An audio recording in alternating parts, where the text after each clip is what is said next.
Scano everyone, Chief Sherry Lynn Hill here. Nyawa, thank you for tuning in to the weekly Chief and Council radio show. This week, I'd like to share the following update with everyone. Federal Indian Hospitals Class Action.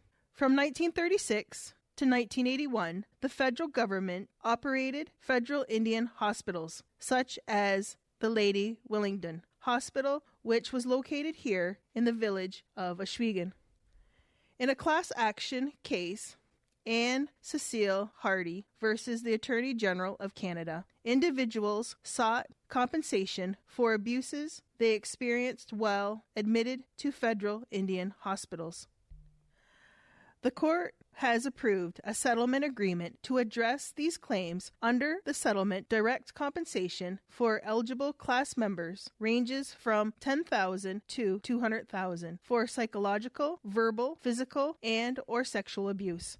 To be eligible for compensation, you must have been a patient at one of the registered federal Indian hospitals, such as Lady Willingdon.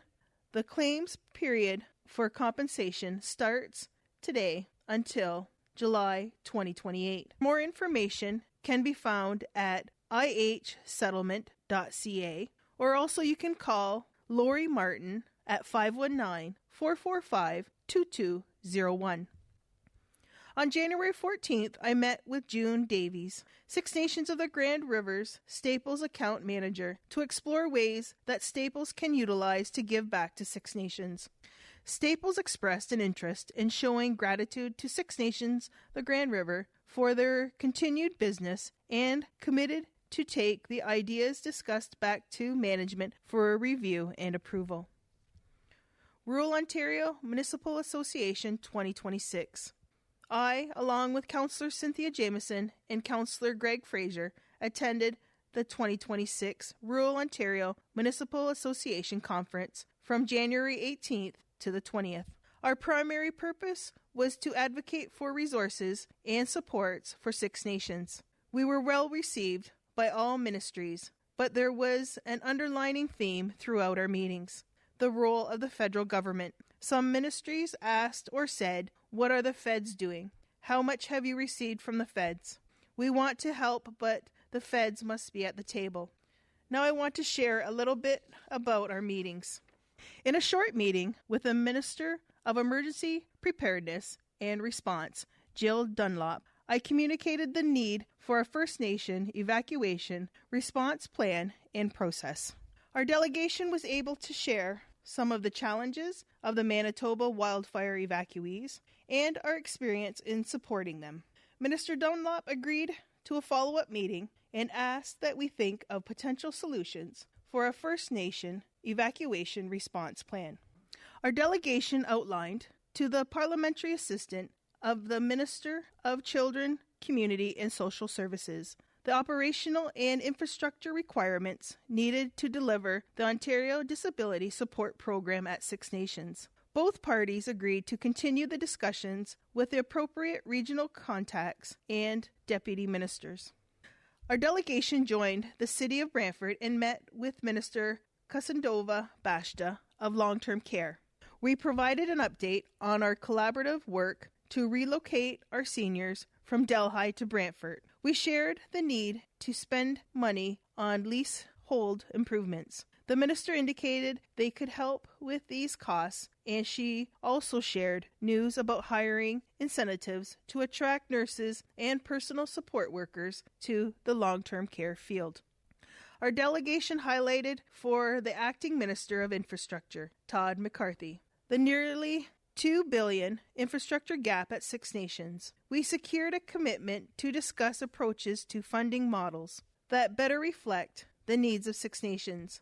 The minister told us about a new $700 million investment for critical water infrastructure which First Nations can apply to. Our delegation outlined to the Minister of Sport, Neil Lumsden, the operating pressures and capital needs of Six Nations Parks and Recreation Department. The delegation also emphasized the important link between sport and education. The minister committed to working with us. Our delegation met with the Minister of Health and Deputy Premier Sylvia Jones. The primary purpose of our meeting was to share the ongoing work with Indigenous Services Canada to reopen Gagnos, but more importantly, to highlight the need for and secure support for expanding the footprint of Gagnos. Minister Jones committed to following up with ISK. I also participated in a Chiefs panel alongside Rama Chief Ted William, Chief Shelley Moore-Frappier, Temagami Grand Chief Linda Dubosky of Anishinaabe Nation, and the Ontario Regional Chief Abram Benedict. I highlighted our traditional territory, the Haldeman Tract, and the duty to consult. I also talked about what meaningful engagement looks like and how First Nations and municipalities can work together for our collective benefit. I have an update. Grand River Conservation Authority is pleased to share, as part of their ongoing commitment to fostering respectful relationships with Indigenous communities, they are introducing a new initiative to offer annual passes to Indigenous individuals. To receive a pass, individuals may contact their head office by email grca@grandriver.ca or can call 519-621-2763 at extension 2220. These passes provide entry to Grand River Conservation Authority conservation areas during regular operating hours. This does not include additional costs of other amenities such as rentals or campsites. The First Six Nations Community Hospice Love Beyond Measure Gala, Saturday, February 14th, starting at 5 p.m. at the Monthill Golf and Country Club at 4925 Highway 6, Caledonia. Social hour, dinner, dancing, auction, and entertainment. The dress code is formal attire. Tickets are $250 per person or $2,000 per table that seats 10. Purchase tickets via e-transfer, cash, or check. For more information, please contact Lee, Palliative Volunteer Coordinator for Hospice Fundraising, at 519-717-7343. Nyawa to all of you for tuning in and listening to the Chief and Council radio show. Until our next episode, take care, be safe, be well, and be kind.